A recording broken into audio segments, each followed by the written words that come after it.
पिछला जो वीडियो था उसमें हम लोगों ने क्या देखा था, याद है?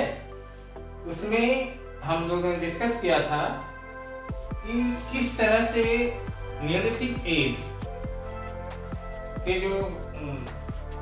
जो फार्मर्स थे, जो आदि मानव थे, उन्होंने किस तरह से खेती करना सीखा था और किस तरह से उसने घर बनाना सीखा था और किस तरह से एक घर और फिर गांव का डेवलपमेंट हुआ था। तो स्टूडेंट, आज का जो टॉपिक है वो है इन्वेंशन ऑफ व्हील और इस टॉपिक में हम लोग, ये लास्ट वीडियो है इस टॉपिक का, इस चैप्टर का। इसके बाद आपको एक्सरसाइज बनाना है, तो ठीक है कि इसमें हम देखेंगे कि किस तरह से इन्वेंशन ऑफ व्हील यानी कि पहिए का आविष्कार मनुष्य के जीवन में कितना क्रांतिकारी, रिवोल्यूशनरी चेंज लाने वाला था। ठीक है, ये कोई नहीं जानता है कि पहिए का आविष्कार कब, कहां और कैसे हुआ।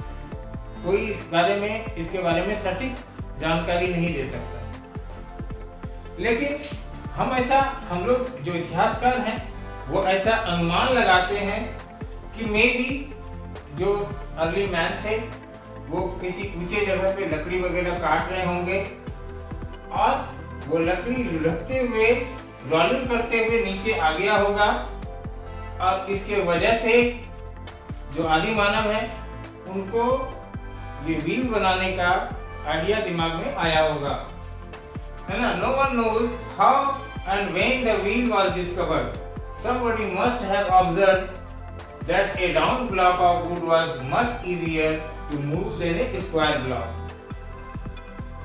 राउंड जो लकड़ी होता था वो इजी से रोल हो जाता था, रोल हो जाने के वजह से उसने गोल जो है पहिए का आविष्कार किया। द इम्पोर्टेंस ऑफ व्हील, पहिए का क्या महत्व हुआ?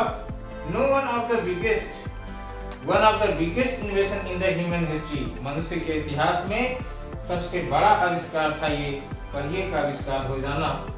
आप समझ लो कि जो इंसान पहले पैदल ही एक जगह से दूसरे जगह जाता था, उसको एक कितना बड़ा ये दिशा मिल गया, कितनी एक गति मिल गई, कितना तेजी से विकास हुआ। इसके बाद ये बहुत बड़ा इन्वेंशन था व्हील का आविष्कार हो जाना।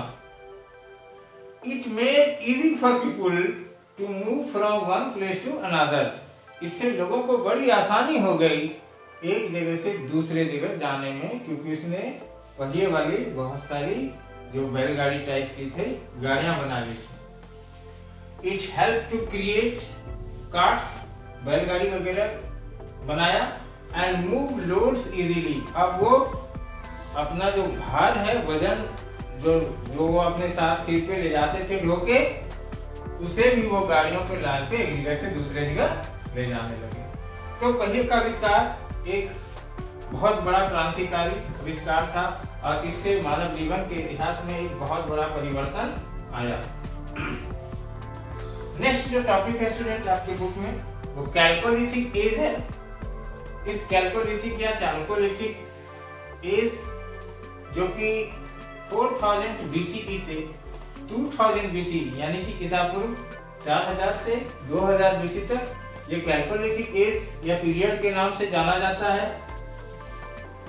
ये पीरियड इसलिए कैल्कोलिथिक इसलिए कहते हैं क्योंकि ऐसा माना जाता है कि इसी पीरियड में मनुष्य ने मेटल का यूज करना सीखा था और ये माना जाता है कि कॉपर सबसे पहला मेटल था जिसे कि मनुष्य ने अपने उपयोग में लाया था।